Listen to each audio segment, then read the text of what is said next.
BKD online classes में आप सभी का क्या है स्वागत है। पिछले लेक्चर में अपन ने पढ़ा स्टार्ट किया था अनुसंख्यक गुणधर्म और अनुसंख्यक गुणधर्म वे थे जो विलय की मात्रा पर निर्भर करते थे, उसकी प्रकृति और संगठन से उसके ऊपर कोई प्रभाव नहीं पड़ता था। अर्थात विलयन के वे गुणधर्म जो विलय के कणों की संख्या पर निर्भर करते थे वो क्या कहलाते थे, अनुसंख्यक गुणधर्म। और अनुसंख्यक गुणधर्म क्या थे, डायरेक्टली प्रोपोर्शनल किसके थे, कणों की संख्या, और इनवर्सली प्रोपोर्शनल थे आपके अणुभार के क्या थे, इनवर्सली प्रोपोर्शनल थे। इस तरह से अपन ने क्या पढ़ा था, अनुसंख्यक गुणधर्म स्टार्ट किए थे। 4 प्रकार के अनुसंख्यक गुणधर्म थे। पहला था वास्तव में अपेक्षित नमन, जो अपन ने सही तरीके से पढ़ लिया। उसके बाद में अपन ने पढ़ा क्वथनांक, अब पढ़ेंगे उससे संबंधित न्यूमेरिकल कर लिए। सेकंड अनुसंख्यक गुणधर्म पढ़ेंगे अपन क्वथनांक में उन्नयन, अर्थात उन्नयन मतलब क्या होता है, बढ़ना, और अवनमन मतलब क्या होता है, घटना। तो देखो सबसे पहले बात करते हैं क्वथनांक क्या होता है। किसी द्रव का वह दाब जिस पर उस द्रव का दाब वायुमंडलीय दाब के बराबर हो जाता है वो क्या कहलाता है, क्वथनांक कहलाता है। तो मतलब किसी भी द्रव का वह दाब जिस पर उसका दाब और वायुमंडलीय दाब क्या हो जाता है, बराबर हो जाता है, तो क्या हो जाता है, क्वथनांक कहलाता है। अब बात करते हैं क्वथनांक में उन्नयन कैसे होता है। जब किसी अवाष्पशील विलय को आप विलायक के अंदर घोलते हो तो विलयन का वाष्पदाब क्या हो जाता है, कम हो जाता है, और शुद्ध विलायक का वाष्पदाब क्या हो जाता है, बढ़ जाता है। तो विलयन के वाष्पदाब को वायुमंडलीय दाब के बराबर लाने के लिए विलयन का ताप क्या किया जाता है, बढ़ाया जाता है। अर्थात विलयन का क्वथनांक विलायक की तुलना में क्या हो जाता है, ज्यादा हो जाता है। और क्वथनांक में इसी वृद्धि को क्या कहते हैं, क्वथनांक में उन्नयन कहते हैं। तो सबसे पहले बात करते हैं क्वथनांक की, अर्थात किसी द्रव का वह ताप जिस पर द्रव का दाब वायुमंडलीय दाब के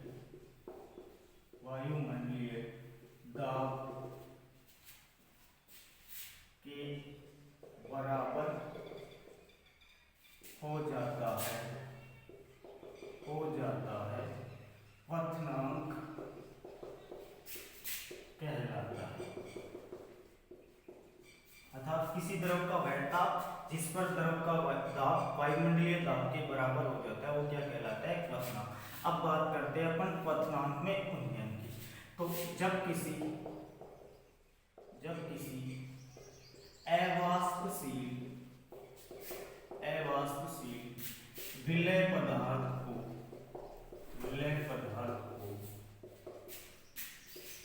विलायक में घोलते हैं तो विलयन का वाष्पदाब शुद्ध विलायक की तुलना में कम हो जाता है। तो क्या हो जाता है भाई, शुद्ध विलायक की तुलना में विलयन का वाष्पदाब क्या हो जाता है, अतः विलयन के वाष्पदाब को वायुमंडलीय दाब के बराबर लाने के लिए विलयन के तापमान में क्या की जाती है, वृद्धि की जाती है, या लाने के लिए अधिक ताप की आवश्यकता होगी। अर्थात विलयन का क्वथनांक विलायक की तुलना में अधिक हो जाता है। अर्थात विलयन का क्वथनांक विलायक की तुलना में अधिक हो जाता है। क्वथनांक में इस वृद्धि को क्वथनांक में उन्नयन कहते हैं। क्वथनांक में इस वृद्धि को क्या कहते हैं? क्वथनांक में उन्नयन कहते हैं। तो क्वथनांक क्या हो गया भाई? किसी द्रव का वह दाब जिस पर द्रव का दाब वायुमंडलीय दाब के बराबर हो जाता है क्या कहलाता है? क्वथनांक कहलाता है। अब बात करते हैं क्वथनांक में उन्नयन की। जब किसी अवाष्पशील विलेय पदार्थ को विलायक में घोलते हैं तो विलयन का वाष्प दाब शुद्ध विलायक की तुलना में कम हो जाता है। अतः विलयन के वाष्प दाब को वायुमंडलीय दाब के बराबर लाने के लिए अधिक दाब की आवश्यकता होगी, अर्थात विलयन का क्वथनांक विलायक की तुलना में अधिक हो जाता है। और क्वथनांक में इस वृद्धि को ही क्या कहते हैं? क्वथनांक में उन्नयन कहते हैं।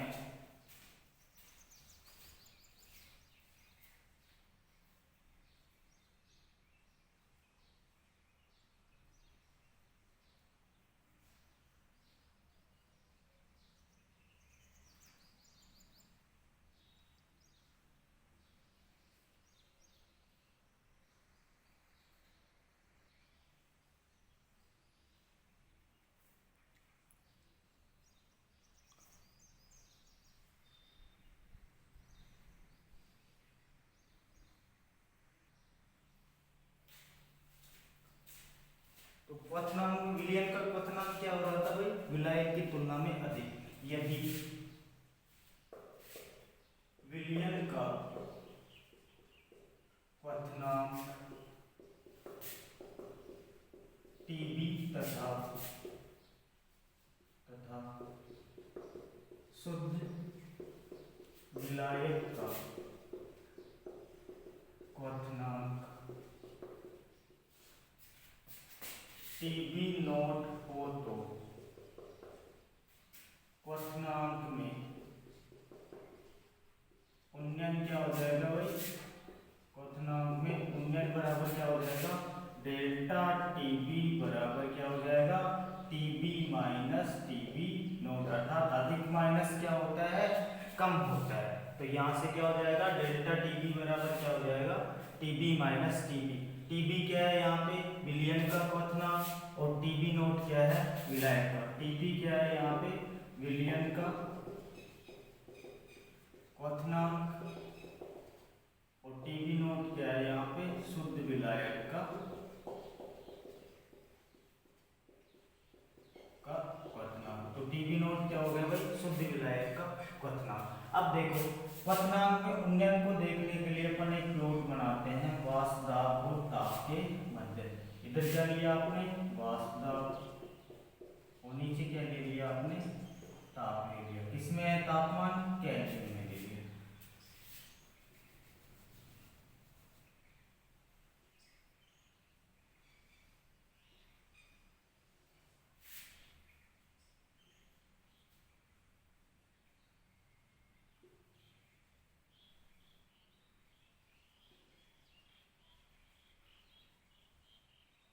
ये लाइन किसकी है भाई? विलयन की, और ये किसकी है? विलायक की। जब आपने वाष्प दाब और ताप के मध्य ग्राफ बनाया तो विलायक के लिए क्या लिया था आपने? क्वथनांक Tb नॉट, और विलयन के लिए क्या लिया था? Tb। इसी तरह विलायक का वाष्प दाब क्या हो जाएगा? ज्यादा। अपन यही तो पढ़ रहे थे, जब किसी अवाष्पशील विलय को विलायक में घोलते हो तो विलयन का वाष्प दाब क्या हो जाता है? कम हो जाता है। और वाष्प दाब में इस कमी को ही क्या कहते हैं? वाष्प दाब में आपेक्षिक अवनमन कहते हैं। तो वाष्प दाब तो विलायक का ज्यादा होगा, लेकिन क्वथनांक क्या होगा? कम होगा। इसी तरह विलयन का वाष्प दाब तो कम होगा, और विलायक का विलयन का क्वथनांक क्या रहेगा? ज्यादा रहेगा। तो देखो ये क्या है? तापमान में अंतर, तो ये क्या हो गया? क्वथनांक में उन्नयन, ये डेल्टा Tb, और यहाँ पे वाष्प दाब में अंतर क्या हो गया? Delta P। ऊपर वाला विलायक का वाष्प दाब है, नीचे वाला क्या है? विलियन का वास्तव है। ऊपर वाला वास्तव किसका है, विलायक का, और नीचे वाला किसका है, विलियन का। तो विलायक का वास्तव तो क्या है, विलियन से ज्यादा, लेकिन क्वथनांक विलियन का ज्यादा है विलायक से। तो इन दोनों का अंतर क्या हो गया भाई, डेल्टा पी के बराबर, और इन दोनों का अंतर क्या हो गया, डेल्टा टीबी के बराबर। तो आप यहाँ पे एक चीज देख रहे हो, वास्तव में जितना अंतर है क्वथनांक में भी उतना ही अंतर आ रहा है। देखो यहाँ पे जितना गैप है, या आप कह सकते हो क्वथनांक में जितना अंतर है उतना ही क्या आ रहा है वास्तव में अवनमन। तो आप कह सकते हो ग्राफ से स्पष्ट है कि क्या delta TB directly proportional delta P. Graph से आप कह सकते हो कि delta TB directly proportional delta P. देखो इसको थोड़ा अच्छे से समझना, यहाँ पे क्वथनांक में जितना अंतर आ रहा है विलियन और विलायक में, उतना ही अंतर क्या आ रहा है वास्तव में, क्योंकि वास्तव विलायक का ज्यादा है और क्वथनांक किसका ज्यादा है, विलियन का। तो क्वथनांक में जितना अंतर आ रहा है उतना ही क्या आ रहा है वास्तव में अंतर आ रहा है, या वास्तव में कमी आ रही है और क्वथनांक में क्या हो रही है, बढ़ोतरी हो रही है। तो यहाँ से आप कह सकते हो कि डेल्टा टीबी डायरेक्टली प्रोपोर्शनल क्या होगा, डेल्टा पी के हो जाएगा। क्योंकि राउल्ट के नियम से क्या पढ़ा था अपन ने, क्वथना वास्तव में अवनमन किसके समानुपाती होता है भाई, विलय की मूल भिन्न के बराबर होता है या समानुपाती होता है। तो राउल्ट ने क्या नियम दिया था, अपना सेकंड नियम क्या है था भाई, वास्तव में आपेक्षिक अवनमन या अवनमन किसके समानुपाती होता है, एक्स बी के, विलय की मूल भिन्न के। अतः आप कह सकते हो डेल्टा टीबी किसके समानुपाती हो जाएगा भाई, एक्स बी के हो जाएगा। यदि डेल्टा पी किसके समानुपाती है, एक्स बी के, तो डेल्टा टीबी भी किसके समानुपाती हो जाएगा, एक्स बी के समानुपाती हो जाएगा।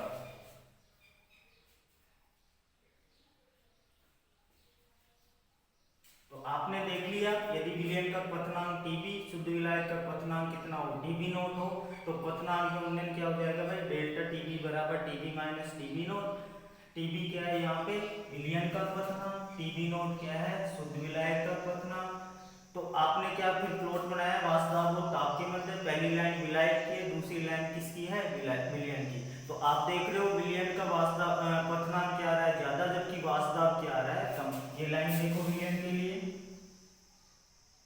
ये यहाँ पे वास्तव कम है लेकिन क्वथनांक ज्यादा है, और विलायक का वास्तव ज्यादा है और क्वथनांक क्या है कम। तो ग्राफ से आप देख रहे हो वास्तव में जितना अंतर है उतना ही क्या आ रहा है, क्वथनांक में अंतर आ रहा है। तो ग्राफ से स्पष्ट है कि डेल्टा टीबी डायरेक्टली प्रोपोर्शनल क्या आ गया, पी के आ गया। तो आप कह सकते हो कि क्वथनांक में उन्नयन वास्तव में परिवर्तन के क्या है, समानुपाती। तो राउल्ट के नियमानुसार अपन जानते हैं कि डेल्टा पी किसके समानुपाती होता है भाई, विलय की मोल भिन्न के। यहाँ पे एक्स बी क्या है, एक्स बी है विलय का की मोल भिन्न, विलय की मोल भिन्न। एक्स बी क्या है भाई, यहाँ पे विलय की मोल भिन्न। तो वास्तव में परिवर्तन या कमी किसके समानुपाती है, एक्स बी। तो ऊपर आप देख रहे हो टीबी किसके समानुपाती है, पी के। तो आप कह सकते हो अतः डेल्टा टीबी किसके समानुपाती होगा, एक्स बी के क्या होगा, समानुपाती होगा।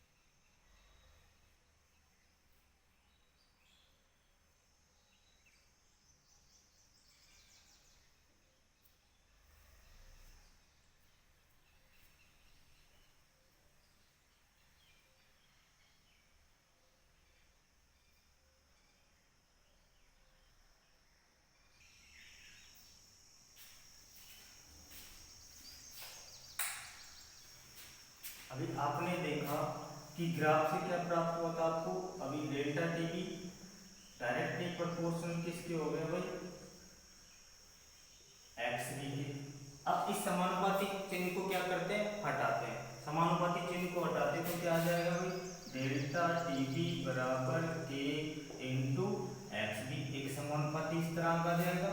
अब देखो एक्स बी, चूंकि एक्स बी बराबर क्या होता है भाई N B upon N A plus N B, विलय के मोल भी किसके बराबर हो जाएंगे, विलय के मोल बटे विलय प्लस विलय के मोल। चूंकि तनु विलयनों के लिए, तनु विलयनों के लिए क्या होता है भाई N A is greater greater greater than किसके होता है भाई एन बी के। तनु विलयनों के लिए विलायक के मोल क्या होते हैं ज्यादा होते हैं विलय के, इसलिए आप कह सकते हो N A plus N B equal to किसके हो जाएगा एन ए के हो जाएगा। तो यहाँ पे आप लिख सकते हो इसलिए एक्स बी बराबर क्या हो जाएगा भाई एन बी बटे एन ए, यहाँ पे एक्स बी बराबर क्या हो जाएगा N B upon N A. अब यहाँ पे आप क्या रखोगे इस समीकरण को, समीकरण में एक्स बी का मान, तो डेल्टा टी बी बराबर क्या आ गया आपका के इंटू एन बी बटे एन ए। एन बी बराबर क्या होगा भाई डब्ल्यू बी बटे एन बी, विलय का भार बटे विलय का अनुभार। विलय के मोल किसके बराबर हो जाएंगे भाई विलय का भार बटे विलय का अनुभार। इसी तरह एन ए किसके बराबर हो जाएगा W A upon N A, विलायक का भार बटे विलायक का अनुभार। अब इसमें रख दो आप डेल्टा टी बी बराबर क्या हो जाएगा के इंटू डब्ल्यू बी बटे एन बी इंटू ये क्या हो जाएगा डब्ल्यू ए, एन में ऊपर जाके मल्टीप्लाई हो जाएगा। तो डेल्टा टी बी बराबर आपका क्या आ गया k into W B into M A बटे M B into W A. मैं इस समीकरण को थोड़ा सा क्या कर रहा हूँ अरेंज कर रहा हूँ, एम ए को आगे लेके आ रहा हूँ। डेल्टा टी बी बराबर क्या आएगा k into M A W B बटे M B into W A. M A को मैं आगे लेके आ रहा हूँ, यदि के डॉट एम ए क्या हो एक नया स्थिरांक हो, तो के डॉट एम ए क्या हो भाई एक नया स्थिरांक हो, तो ये क्या हो जाएगा डेल्टा टी बी बराबर के इंटू डब्ल्यू बी बटे M B into W A. ये क्या हो जाएगा भाई के बराबर डेल्टा टी बी बराबर के इंटू डब्ल्यू बी बटे M B into W A. देखो ये इसलिए किया अपन ने थोड़ा सा अरेंजमेंट कि आपको क्या प्राप्त हो जाए मूललता प्राप्त हो जाए।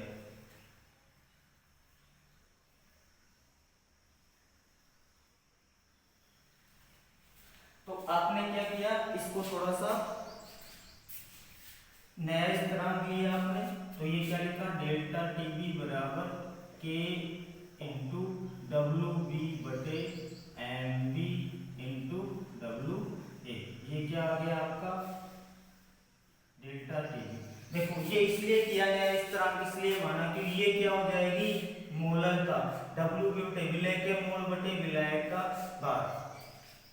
यदि डब्ल्यू बी बराबर 1 ग्राम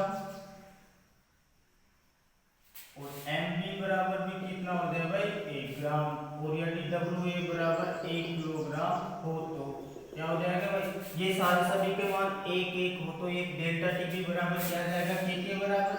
और यहाँ पे अपन पढ़ रहे हैं क्वथनांक में उन्नयन, क्वथनांक में क्या कर रहे हैं और क्वथनांक को क्या बोलते हैं बॉइलिंग पॉइंट, इसलिए इस स्थिरांक को क्या दे दिया गया के बी। तो डेल्टा टी बी बराबर क्या हो जाएगा यदि इन तीनों के मान 1 1 हो तो डेल्टा टी बी बराबर क्या हो जाएगा 1 हो जाएगा।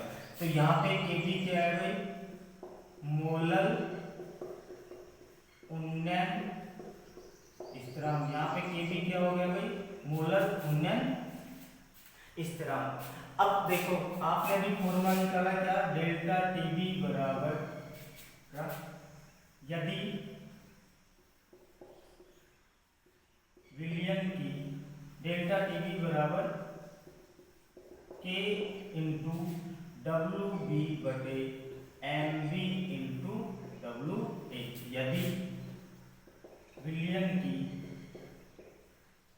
मूललता स्मॉल एम हो तो, मूललता क्या हो भाई स्मॉल एम हो तो देखो ये पूरा पार्ट क्या हो जाएगा मूललता के बराबर विलय का भार बटे विलय का अनुभार इंटू विलय का भार। मूललता क्या होती है 1 किलोग्राम विलायक में घुले हुए विलय के मोलों की संख्या। तो डब्ल्यू बी बटे एम बी क्या हो जाएगा विलायक के मोल, डब्ल्यू ए क्या हो जाएगा विलायक का भार। तो ये क्या होगी मोलकता। तो आप लिख सकते हो डेल्टा टीबी बराबर क्या आ गया भाई केबी इंटू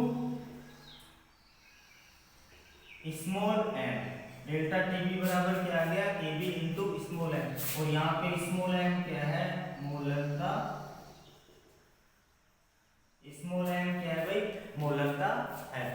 स्मॉल एम क्या है विलयन की मोलकता है। एक बार दोबारा से सुन लो, अपन ने ग्राफ से स्पष्ट किया था डेल्टा टीबी किसके समानुपाती था डेल्टा पी के, और डेल्टा पी किसके समानुपाती था विलय की मोल बिंदु के। तो डेल्टा टीबी किसके समानुपाती हो गया भाई विलय की मोल बिंदु के। समानुपाती चिन्ह को हटाने के लिए आपने क्या लगाया एक स्थिरांक। डेल्टा टीबी बराबर क्या आ गया के इंटू एक्स बी। चूंकि अपन जानते हैं विलय के मोल बिंदु किसके बराबर होते हैं एन बी बटे N A plus N B के, और तनु विलयनों के लिए, तनु मतलब पतले विलयनों के लिए विलायक की मात्रा ज्यादा होती है, इसलिए एन ए का मान क्या होगा एन बी से बहुत ज्यादा। इसलिए आप एन बी के मान को क्या कर सकते हो नेगलेक्ट कर सकते हो, इसलिए आप कह सकते हो N A plus N B बराबर क्या हो गया भाई एन ए के बराबर हो गया। तो एक्स बी का मान क्या हो जाएगा फिर एन बी बटे एन ए। अब इस फॉर्मूले में आप क्या रखोगे उपरोक्त समीकरण में एक्स बी का मान। तो डेल्टा टी बी बराबर क्या आ जाएगा आपका के इंटू एन बी बटे एन ए। यहाँ से एन बी का मान क्या होता है डब्ल्यू बी बटे एन बी, एम बी, और एन ए का मान क्या हो जाएगा डब्ल्यू ए बटे एम ए। तो डेल्टा टी बी बराबर क्या आ गया भाई आपके K into W B into M A बटे उपरोक्त समीकरण में आपने एन बी और एन ए का मान रखा, तो डेल्टा टी बी बराबर क्या आ गया k into W B into M A बटे M B into W A. अब यहाँ पे मैं एम ए को इधर लेके आ रहा क्योंकि इसका आंसर किसके फॉर्म में निकालेंगे अपन मोलकता की टर्म में। एम ए को अपन ने आगे ले लिया तो क्या बच गया पीछे डब्ल्यू बी बटे M B into W A. तो ये यदि आप इसको एक नया स्थिरांक मान लो के डॉट एम ए को क्या हो कैपिटल के हो, तो क्या हो जाएगा डेल्टा टी बी बराबर के इंटू डब्ल्यू बी बटे M B into W A. यदि यहाँ पे W1 बराबर 1 ग्राम हो, MB बराबर 1 ग्राम हो और WA बराबर क्या हो 1 किलोग्राम, तो यह आप कह सकते हो विलय का 1 मोल और विलायक का भार कितना हो 1 किलोग्राम। तो आप कह सकते हो डेल्टा टीबी बराबर के आ जाएगा।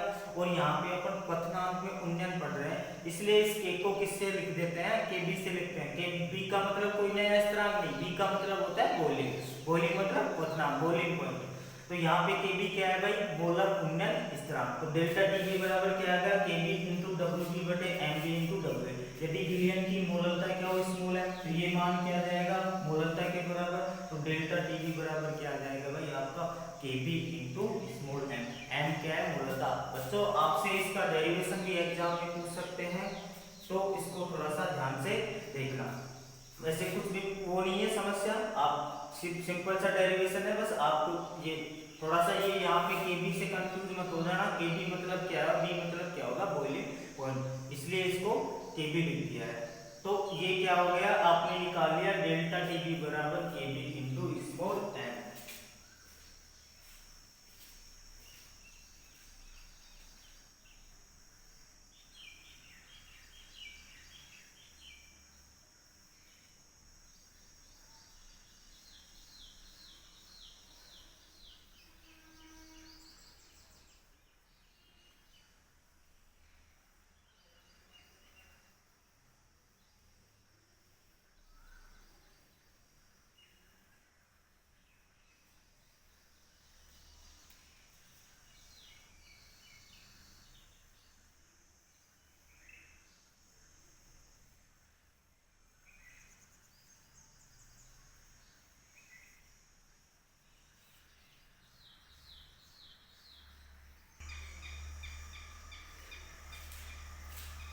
अभी आपने निकाला डेल्टा टीबी बराबर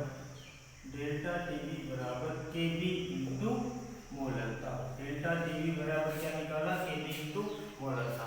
तो देखो केबी तो डेल्टा टीबी बराबर क्या हो जाएगा भाई केबी इंटू डब्ल्यू बी बटे M B into W A. ये तो क्या हो गया यदि विलायक का भार किसमें ले रहे हो आप किलोग्राम, यदि विलायक का भार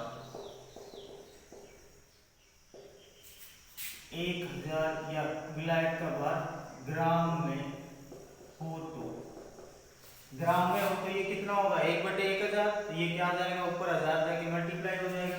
तो डेल्टा टीबी बराबर क्या आ जाएगा भाई K B into W B बटे M B into W A into 1000। यदि विलायक का भार क्या लेते हो आप ग्राम में लेते हो तो क्या आ जाएगा ऊपर 1000 से मल्टीप्लाई हो जाएगा, क्योंकि 1000 में कितने ग्राम, 1 किलोग्राम में कितने ग्राम होते हैं 1000 ग्राम, और 1 ग्राम में 1 ग्राम में कितने किलोग्राम हो जाएंगे 1/1000। तो यहाँ पे 1/1000 लिखोगे तो 1000 क्या हो जाएगा ऊपर मल्टीप्लाई।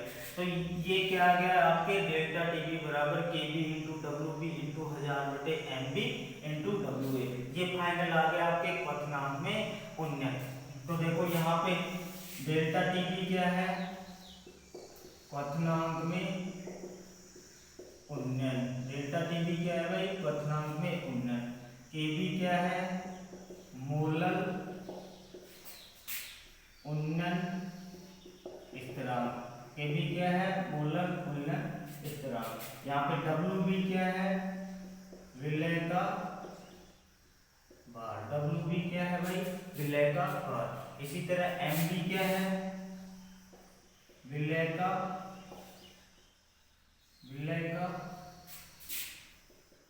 अनुभार, एम बी क्या है भाई विलय का अनुभार, और डब्ल्यू ए क्या है यहाँ पे विलायक का भार। विलायक का भार किस में ले रहे हो आप नीचे वाले फॉर्मूले में ग्राम में। ये हो गया डेल्टा टीबी क्या है यहाँ पे क्वथनांक में उन्नयन, केबी क्या है मोलर उन्नयन स्थिरांक, डब्ल्यू बी क्या है विलय का भार, एम बी क्या है विलय का अनुभार, डब्ल्यू ए क्या है आपका विलायक का भार। तो फाइनली आपके क्वथनांक में उन्नयन क्या आ गया डेल्टा टीबी बराबर K B into W B into 1000 बटे M B into W A. तो यहाँ पे डेल्टा टीबी क्या है क्वथनांक में उन्नयन, केबी क्या है मोलर उन्नयन स्थिरांक, डब्ल्यू बी क्या है विलय का भार, एम बी क्या है विलय का अनुभार, और डब्ल्यू ए क्या है यहाँ पे विलायक का भार। तो ये क्या आ गया आपके क्वथनांक में उन्नयन। तो जो बिल्कुल सिंपल सा डेरिवेशन है, थोड़ा सा आपको दिमाग लगा के होना, कंफ्यूज मत होना। डेरिवेशन में एग्जाम में इसका डेरिवेशन भी पूछा गया है। अणुसंख्यक गुणधर्म 4 होते हैं आपके, 4 है सिलेबस में, और चारों के चारों से एग्जाम में किसी ना किसी एक से क्वेश्चन आता है। तो फाइनली डेल्टा टीबी बराबर क्या आ गया K B into W B into 1000 बटे M B into W A.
अब पढ़ेंगे अपन नेक्स्ट विलय का अनुभार कैसे ज्ञात करते हैं। विलय का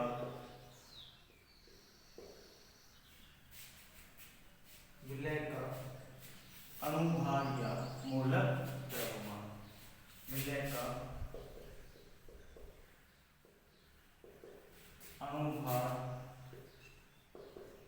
या मोलर द्रव्यमान, विलय का अनुभार या मोलर द्रव्यमान। देखो आपसे कुछ भी पूछ सकते हैं, क्वथनांक में उन्नयन भी पूछ सकते हैं, विलय का अनुभार या मोलर द्रव्यमान। तो अभी आपने एक फॉर्मूला निकाला था डेल्टा टीबी बराबर केबी इंटू एम, केबी इंटू एम। तो बच्चों यहाँ से आप कह सकते हो क्वथनांक में उन्नयन किसके समानुपाती होता है भाई मोलरता के। ध्यान रखना क्वथनांक में उन्नयन किसके समानुपाती हो जाएगा मोलरता के। स्मॉल एन क्या है यहाँ पे मोलरता। तो यहाँ से आपने अभी निकाला डेल्टा टीवी बराबर K B into W B बटे M B into W A into ऊपर क्या हो जाएगा 1000 हो जाएगा।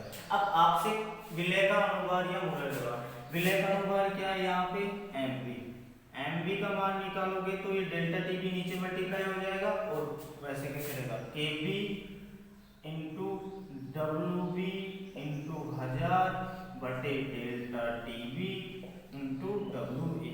ये क्या प्राप्त हो गया आपको विलय का अनुभाग। तो एम बी का मान निकालने के लिए डेल्टा टीबी नीचे मल्टीप्लाई हो जाएगा तो आपका क्या जाएगा विलय का अनुभाग क्या जाएगा K B into W B into 1000 बटे delta T B into W A. यहाँ पे कोई एम बी क्या होगा भाई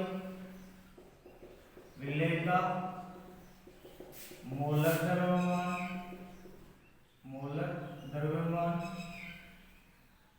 विलय का मोलर द्रव्यमान या अनुभार। और ये डब्ल्यू बी क्या हो गया यहाँ पे विलय का भार, विलय का भार, डब्ल्यू ए क्या हो गया भाई विलय का भार। इसी तरह के बी क्या हो गया आपका मोलर उन्नयन स्थिरांक, मोलर उन्नयन स्थिरांक। और डेल्टा टीबी क्या हो गया यहाँ पे वही क्वथनांक में उन्नयन, क्वथनांक में उन्नयन। तो देखो डेल्टा टीबी बराबर के बी इंटू एम। तो आप कह सकते हो कि क्वथनांक में उन्नयन मोलरता के क्या होते हैं समानुपाती। तो डेल्टा टीबी बराबर क्या निकाला था आपने K B into W B into 1000 बटे M B into W A. यहाँ से एम बी का मान निकलेगा तो क्या आएगा K B into W B into 1000 बटे delta T B into W A. तो यहाँ पे देखो ये क्या आ गया आपके विलय का मोलर द्रव्यमान। आपसे क्वेश्चन में विलय का मोलर द्रव्यमान भी पूछ सकते हैं, क्वथनांक में उन्नयन भी पूछ सकते हैं। तो यहाँ से ये कोई सी भी प्रॉपर्टी विलय का भार भी पूछ सकते हैं। तो ये किसी बार या विलय का भार भी पूछ सकते हैं, विलय का भार भी पूछ सकते हैं। इनमें से किसी भी पांचों में से कोई सा भी मान आपसे पूछ सकते हैं। तो आपको मैंने क्या याद रखना है, एक ही फॉर्मूला याद रखना है डेल्टा टीबी बराबर K B into W B into 1000 बटे M B into W A. एक फॉर्मूला याद रखना है आपको डेल्टा टीबी बराबर के बी इंटू एम। तो ये फॉर्मूला याद रहेगा तो आप क्या कर पाओगे किसी का भी मान याद कर सकते हो। तो यहाँ पे ये क्या हो गया आपके विलय का अनुभार या मोलर द्रव्यमान क्या आ गया K B into W B into 1000 बटे डेल्टा टीबी इंटू डब्ल्यू ए।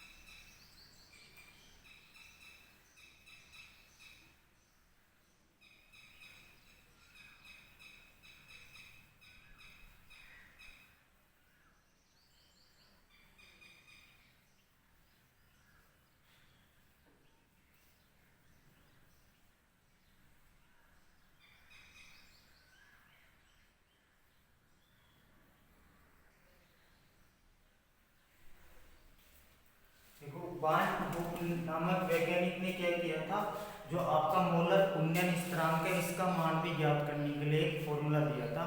उसके लिए क्या किया, यदि विलयन की वाष्पन की गुप्त ऊष्मा दे रखी है तो आप ज्ञात कर सकते हो केबी का मान मोलर उन्नयन। क्या फॉर्मूला दिया था, केबी बराबर M A R T B not square बटे डेल्टा एच वाष्पन इंटू 1000 डेल्टा एच वाष्पन इंटू 1000। ये क्या दिया था उसने, केबी का मान ज्ञात करने का सूत्र। केबी बराबर क्या बताया उसने, M A R T B not square बटे डेल्टा एच वाष्पन इंटू 1000। यहाँ पे एम ए क्या है भाई, विलायक का अनुभार। एम ए क्या है यहाँ पे, विलायक का अनुभार। आर क्या है, गैस स्थिरांक, गैस स्थिरांक। आर क्या होगा, गैस स्थिरांक। और गैस स्थिरांक का मान देखो 8.314 क्या होता है, जूल पर केल्विन पर मोल में। जूल में क्या होगा 8.314, लीटर एटमॉस्फेयर में कितना होगा 0.0821 लीटर एटमॉस्फेयर पर मोल। ये किसमें हो जाएगा लीटर एटमॉस्फेयर। और कैलोरी में कितना हो जाएगा भाई 2 कैलोरी पर मोल क्या हो जाएगा इसमें कैलोरी में। तो गैस स्थिरांक का मान आपको खुद को भी पता होना चाहिए, क्योंकि ये पेपर में गिवन हो ये जरूरी नहीं है। तो जूल में जब आपको आंसर निकालना हो तो क्या निकालना होगा आर बराबर क्या लेना होगा आपको 8.314, लीटर एटमॉस्फेयर में क्या होगा 0.0821 और कैलोरी में कितना होगा ये। तो आपको मेनली यहाँ पे जरूरत पड़ेगी किसकी 0.0821 की, क्योंकि यहाँ पे बिलियन दे रखा है। तो बिलियन के लिए क्या होता है दाब होता है, इसलिए मेनली आर का कौन सा मान काम में आएगा आपके 0.0821। अब क्या बच गया टीबी नोट। टीबी नोट वही विलायक का क्वथनांक। टीबी नोट क्या है भाई विलायक का क्वथनांक, विलायक का क्वथनांक। डेल्टा एच वाष्पन क्या होगी भाई वाष्पन की गुप्त ऊष्मा। डेल्टा एच वाष्पन क्या है भाई वाष्पन की गुप्त ऊष्मा। तो देखो केबी की यूनिट क्या होती है, केबी की यूनिट या मात्रा क्या होगा केल्विन किलोग्राम पर मोल इनवर्स। तो केबी की यूनिट जो मोलर उन्नयन स्थिरांक है उसकी यूनिट क्या होती है केल्विन किलोग्राम पर मोल।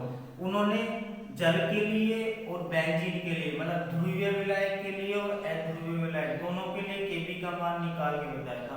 तो केबी फॉर जल कितना आएगा भाई 0.52 केल्विन किलोग्राम पर मोल इनवर्स। और इसी तरह से केबी फॉर बेंजीन, बेंजीन क्या हो जाएगा 2.53 केल्विन किलोग्राम पर मोल इनवर्स। तो आपको ये डाटा ये क्या हो गया भाई ध्रुवीय विलायक जल और ये बेंजीन क्या हो गया अध्रुवीय विलायक। तो उसने पोलर सॉल्यूशन सॉल्वेंट और नॉन पोलर दोनों के लिए क्या दिया था केबी का मान।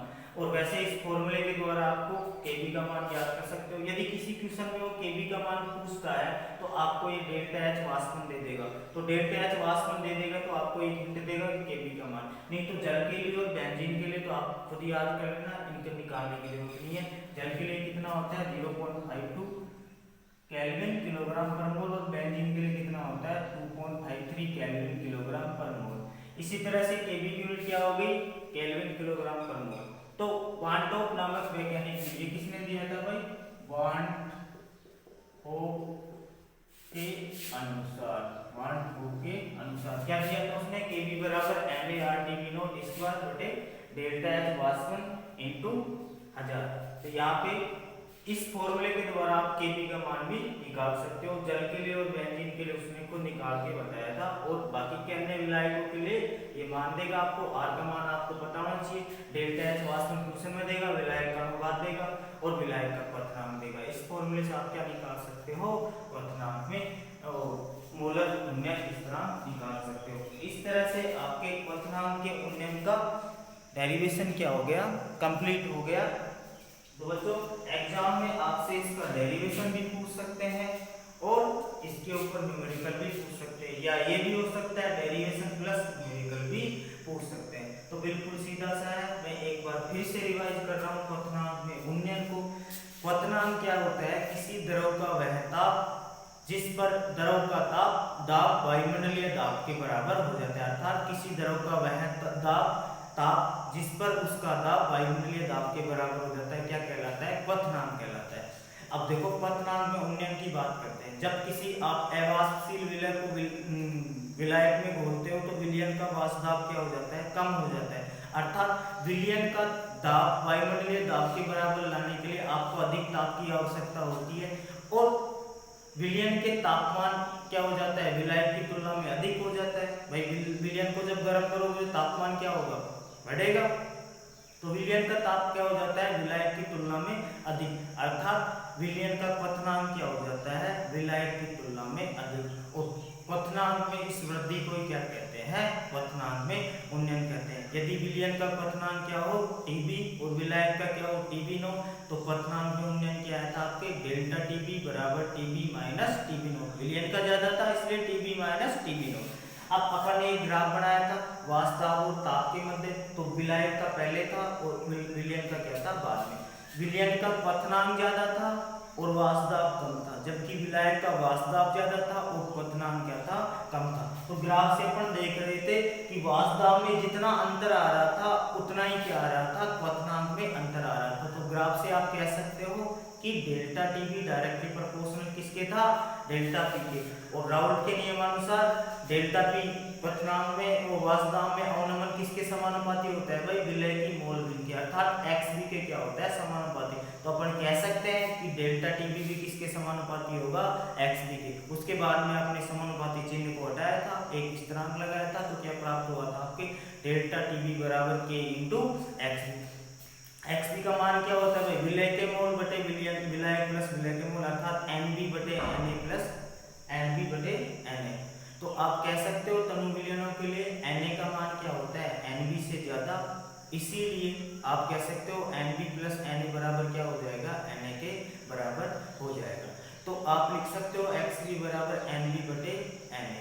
तो आपने जब एन बी और एन ए का मान लिखा तो फाइनल आपका क्या आया था K B K into W B बटे M B into W A ऊपर चला जाएगा एम ए। आपने एम ए को आगे लेके आया था और के डॉट एम ए को एक नया स्थिरांक माना था, तो आपका क्या आ गया था डेल्टा टी बी बराबर के इंटू डब्ल्यू बी बटे एम बी इंटू डब्ल्यू ए।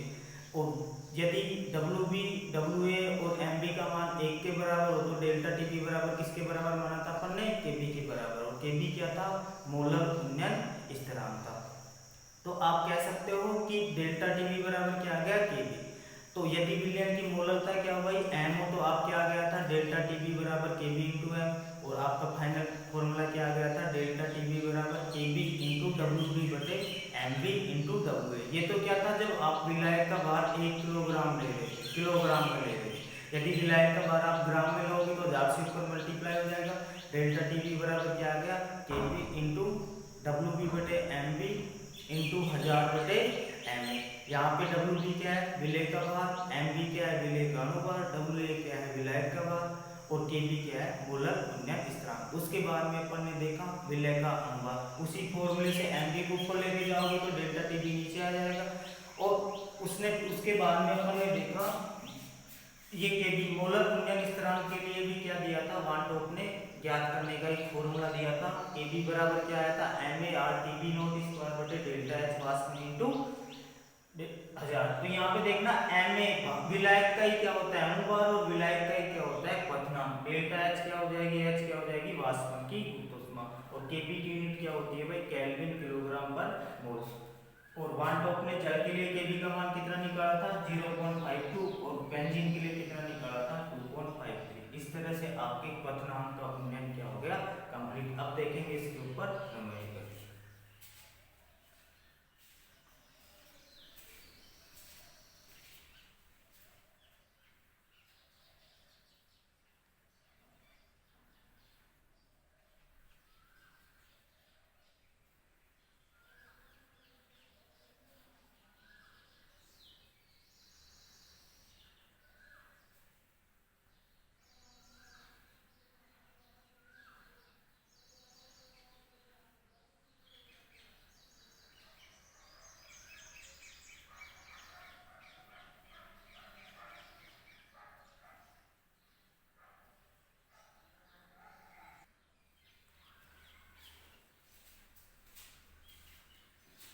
बात करते हैं क्वेश्चन की न्यूमेरिकल कैसे होता है। तो सॉल्यूशन में सबसे पहली बात है क्वेश्चन की लैंग्वेज समझो, जो पढ़ा हुआ है जो दिया हुआ है उसको लिखो, उसके बाद में जो अननोन है उसको निकालो। तो देखो एक क्वेश्चन सोल्व करने से पहले मैं आपको जल के बारे में थोड़ा सा बायोडाटा बता देता हूँ। जल का क्वथनांक कितना होता है भाई, जल कितने डिग्री सेल्सियस को उबलता है, क्वथनांक मतलब उबलना 100 डिग्री सेल्सियस पर, या आप कह सकते हो 373 केल्विन, 273 जोड़ दो डिग्री सेल्सियस को केल्विन में बदलने के लिए। जल का हिमांक कितना होता है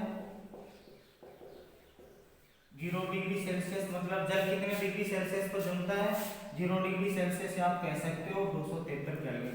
तो जल का बायोडाटा वो पेपर में दे, ये कोई जरूरी नहीं है, आपको पता होना चाहिए जल का क्वथनांक कितना होता है 100 डिग्री सेल्सियस या 373 केल्विन, और जल का हिमांक क्या होता है 0 डिग्री सेल्सियस या 273 केल्विन। ये इसलिए बताया कि इस ट्यूशन में आपको जल का क्वथनांक अर्थात विलायक का क्वथनांक नहीं दिया हुआ है, आपको खुद पता होना चाहिए कि यहाँ पे विलायक क्या है, जल है। यहाँ पे विलयन का क्वथनांक दे रखा है उसने, लेकिन विलायक का नहीं। आपको पता होना चाहिए कि विलायक का क्वथनांक कितना होता है। तो चलो ट्यूशन को सोल्व करते हैं अपन। ट्यूशन की लैंग्वेज पढ़ो, उसके बाद में क्या देखता है क्या है।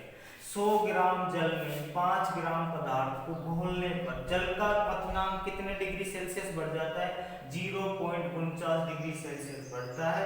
तो पदार्थ के मोलर द्रव्यमान की क्या कीजिए, गणना कीजिए। और जल के लिए क्या दिया हुआ है भाई, आपका Kb कितना दे रखा है क्वेश्चन में, 0.52 केल्विन किलोग्राम पर मोल। तो आपको क्या क्या दिया हुआ है, देखो विलायक का भार दिया हुआ है, विलयन का भार दिया हुआ है। तो Wb विलयक का भार कितना है आपके 5 ग्राम, विलयक का भार दे रखा है उसने। इसी तरह से Wa विलायक का भार दे रखा है कितना 100 ग्राम। अब देखो आपको क्या कह रहा है, विलयन का क्वथनांक या जल का क्वथनांक कितना बढ़ जाता है भाई, विलयन बनेगा विलय को मिलाने के बाद में, कितना बढ़ जाता है 49 डिग्री सेल्सियस। तो विलायक का क्वथनांक, विलायक अर्थात जल का क्वथनांक कितना होता है भाई, या आप कह सकते हो Tb नोट का मान कितना होता है, यहाँ पे Tb नोट बराबर कितना हो जाएगा भाई 100 डिग्री सेल्सियस होता है जल का क्वथनांक, अभी आपको बताया था। या आप कह सकते हो Tb नोट बराबर 100 डिग्री सेल्सियस या 373 केल्विन, 373 केल्विन। अब कह रहा है जल का क्वथनांक कितने डिग्री सेल्सियस बढ़ जाता है 0.49। तो 100 डिग्री सेल्सियस तो विलायक का था, और अब कितना बढ़ गया 0.49 और बढ़ गया। तो विलयन का क्वथनांक कितना हो गया भाई, विलयन का क्वथनांक 100 प्लस 0.49, या कह सकते हो आप 100.49 डिग्री सेल्सियस, या आप कह सकते हो Tb बराबर कितना आ गया 100.49 डिग्री सेल्सियस, या 273 ऐड करोगे तो कितना आ जाएगा 373.49 केल्विन आ गया। आपके विलयन का क्वथनांक कितना आ गया भाई 373.49 केल्विन आ गया। आपको कह रहा है कि विलायक में विलय घोलने पर जल का क्वथनांक अर्थात विलयन का क्वथनांक कितने डिग्री सेल्सियस बढ़ गया 49। यहाँ पे विलायक क्या है जल, वो जल का क्वथनांक कितना होता है 100 डिग्री सेल्सियस, या आप कह सकते हो 373 केल्विन। तो विलयन का क्वथनांक कितना हो जाएगा 100.49, या कह सकते हो आप 373.49। अब यहाँ से आप निकाल सकते हो क्वथनांक में उन्नयन, डेल्टा Tb बराबर क्या था भाई Tb माइनस Tb नोट। तो यहाँ से 373.49 माइनस 373 आपका कितना आ गया भाई 0.49 केल्विन। तो क्वथनांक में उन्नयन कितना आ गया आपके 0.49 केल्विन। तो डेल्टा Tb का मान कितना आ गया आपके 0.49 केल्विन। अब आपको सिर्फ फॉर्मूला रखना है, Mb का मान निकालना है आपको, Mb का मान क्या करना है निकालना है। तो यहाँ पे फॉर्मूला लिख दो, डेल्टा Tb बराबर क्या है, Kb का मान कितना है भाई 0.52 केल्विन किलोग्राम पर मोल इनवर्स। अब यहाँ पे आपको क्या निकालना है, डेल्टा Tb बराबर Kb इंटू Wb बटे Mb इंटू Wa इंटू 1000। यहाँ से आपको निकालना है Mb का मान, तो Mb का मान क्या हो जाएगा Kb इंटू Wb इंटू 1000 बटे डेल्टा Tb इंटू Wa। अब ये मान रख दो यहाँ पे सभी के, Kb का मान कितना है 0.52, Mb बराबर Wb का मान कितना है 5 ग्राम इंटू 1000 बटे डेल्टा Tb आपने कितना निकाला 0.49 इंटू Wa कितना है 100। जब आप इसको सोल्व करते हो तो कितना आता है भाई, आपका आंसर आता है 53.06, कितना आता है 53.06 ग्राम पर मोल। तो ये कितना आ गया भाई Mb का मान, यहाँ से कितना आ गया आपके 53.06 ग्राम पर मोल। समझ गए। तो इस तरह से आपने क्या ज्ञात कर लिया Mb। सबसे पहले ट्यूशन की लैंग्वेज पढ़ो, जो दिया है उसको लिखो, जो नहीं दिया है वो जल के बारे में बायोडाटा वो दे, ये कोई जरूरी नहीं है। जल विलायक होगा तो आपको हिमांक और क्वथनांक उसका पता होना चाहिए। जल का क्वथनांक कितना होता है 100 डिग्री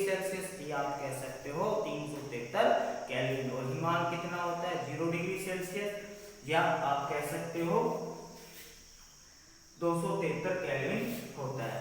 अब देखो यहाँ पे क्वेश्चन में दे रखा है 100 ग्राम जल में कितना विलायक घोल रहा है 5 ग्राम, तो विलायक का भार कितना हो गया WB बराबर 5 ग्राम और विलायक का भार कितना हो गया आपके 100 ग्राम। MB का मान विलायक अनुभार आपको ज्ञात करना है। विलायक का क्वथनांक कितना हो जाएगा भाई जल का 100 डिग्री सेल्सियस, तो TB नोट को विलायक का क्वथनांक लिखते हैं अपन, तो 100 डिग्री सेल्सियस आप कह सकते हो 373 केल्विन। तो विलयन का क्वथनांक कितने से बढ़ रहा है 0.49 डिग्री सेल्सियस, तो कितना हो जाएगा 100.49 डिग्री सेल्सियस। अरे 100 में ऐड करोगे ना 100 प्लस 0.49 तो ये कितना हो जाएगा 100.49 केल्विन। अब ये आप कह सकते हो 100.49 डिग्री सेल्सियस में जब आपने 273 जोड़ा तो कितना आ गया 373.49 केल्विन।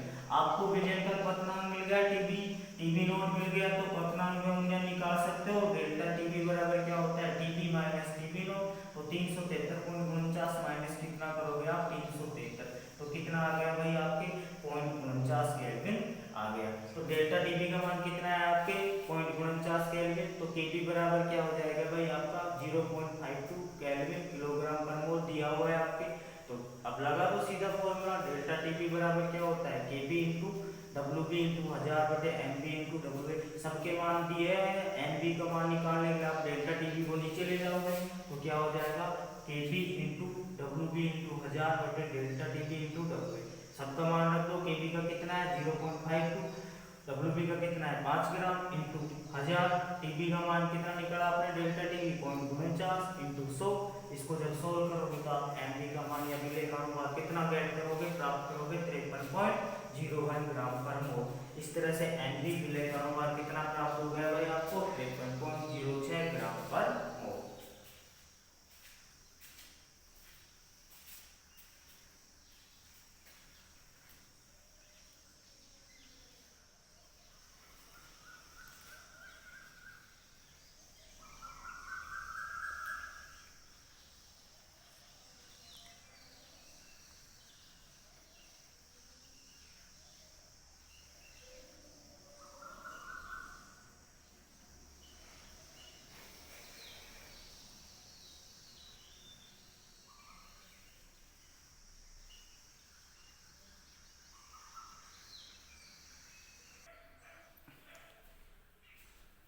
देखो आपसे क्वेश्चन कर रहा है, यहाँ पे आपसे पूछ रहा है एक सॉस पैन या पात्र में 18 ग्राम ग्लूकोज को 1 किलोग्राम जल में घोला गया। 18 ग्राम ग्लूकोज को किसमें घोला गया 1 किलोग्राम जल में, तो विलायक तो क्या हो गया भाई जल और विलय क्या हो गया ग्लूकोज।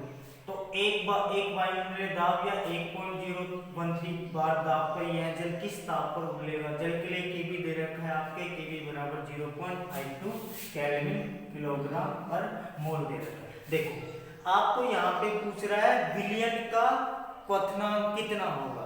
आपको सबसे पहले क्या निकालना होगा क्वथनांक में उन्नयन निकालना होगा, फिर आप वहां से क्या निकालोगे विलयन का क्वथनांक। तो यहाँ पे क्या कह रहा है देखो एक वायुमंडलीय दाब पर यह जल किस ताप पर उबलेगा, मतलब विलय को जल में मिलाने के बाद में ग्लूकोज को जल में मिलाने के बाद में क्या बन गया विलयन।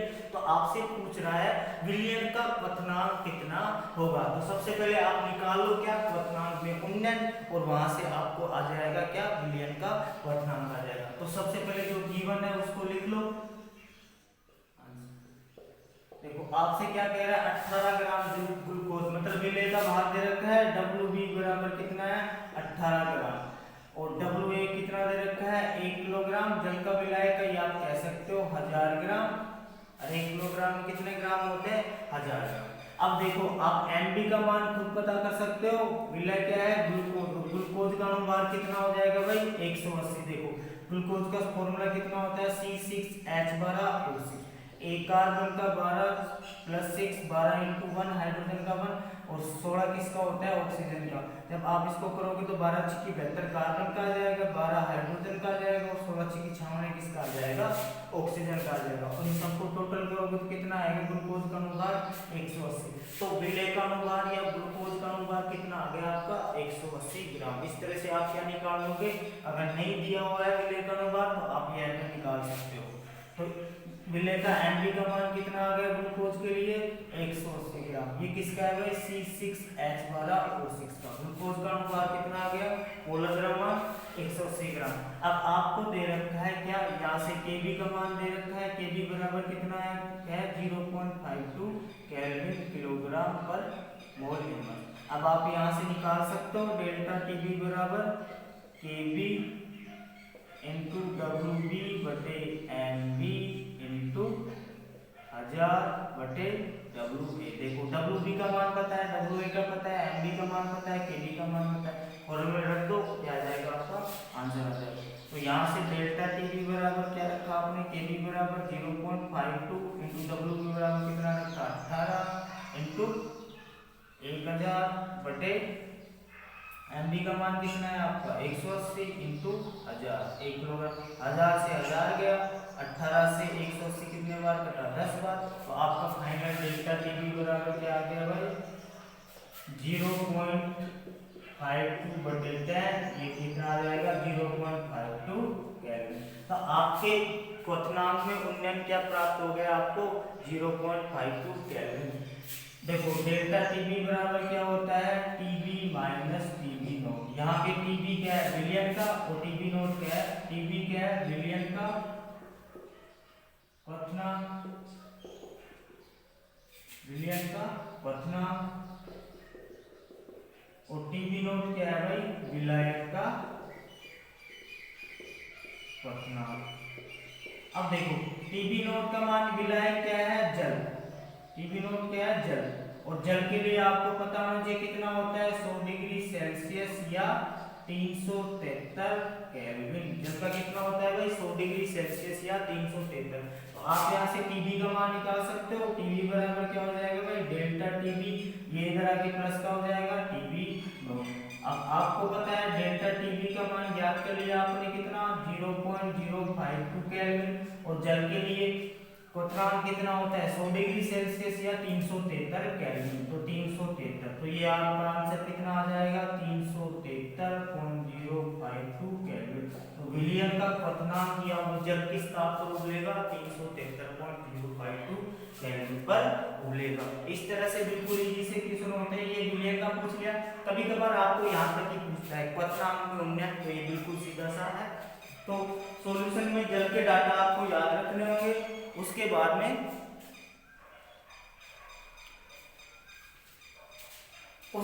आप क्वेश्चन को पढ़ो। क्वेश्चन में जो गिवन है वो क्या लिख दो यहाँ पे। तो जल का कितना हो जाएगा भाई? 373 केल्विन। ये इधर दिख नहीं रहा था इसलिए। तो आपने देखा क्वेश्चन में आपको दे रखा है 18 ग्राम ग्लूकोज को किसमें घोल रहा है? वो 1 किलोग्राम जल में। तो विलय का भार दे दिया उसने 18 ग्राम। विलायक का भार कितना हो गया? 1 किलोग्राम या 1000 ग्राम। ग्लूकोज का अनुभार कितना होता है भाई विलय का? एमबी का मान कितना आ जाएगा आपको? 180 ग्राम। ग्लूकोज का कितना होता है? 180 ग्राम। और केबी का मान उसने क्वेश्चन में दे रखा है 0.52 केल्विन किलोग्राम पर मोल। अब आपको चारों डाटा मिल गए। अब निकाल लो क्वथनांक में उन्नयन। डेल्टा Tb बराबर Kb इंटू WB इंटू 1000 बटे MB इंटू WA। सभी का मान रखोगे तो डेल्टा Tb का मान कितना आ गया आपके? 0.052 केल्विन। तो आप निकाल सकते हो अब जल मतलब विलियन का क्वथनांक। डेल्टा Tb बराबर क्या होता है? Tb minus Tb note. यहाँ से Tb बराबर क्या निकालोगे? Delta Tb plus Tb note. देखो डेल्टा Tb का मान क्या है? क्वथनांक में उन्नयन आपने ज्ञात कर लिया 0.52। Tb नोट यहाँ पे विलायक क्या है? जल।